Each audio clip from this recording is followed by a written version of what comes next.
And talk to us a little bit more about those public-private partnerships, as well as the private sector's role here. What do you think that the private sector's role should be?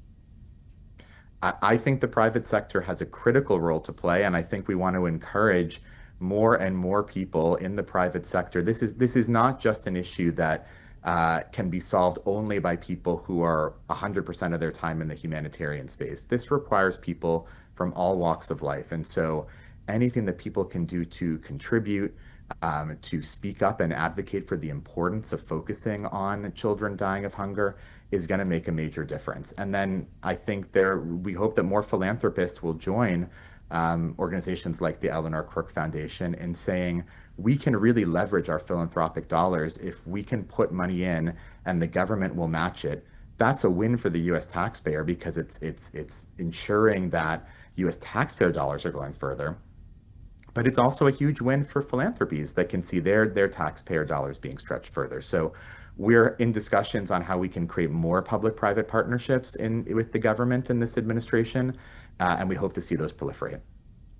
And obviously, this is such a critical issue. And I want you to say the stat that you said at the beginning of this interview. Did you say that every 11 seconds a child dies of hunger? Is that the stat?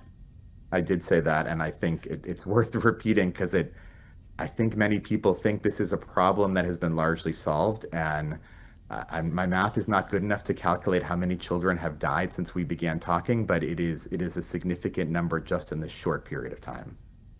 I mean, that number is so staggering. And I think that it does seem like people think that this is an issue that has been solved already. Why do you think there is that misconception? I think many people are optimistic and they want to be hopeful that problems aren't there. But I think there's also more that we can do as a country, as people advocates, so that we can raise awareness of this issue.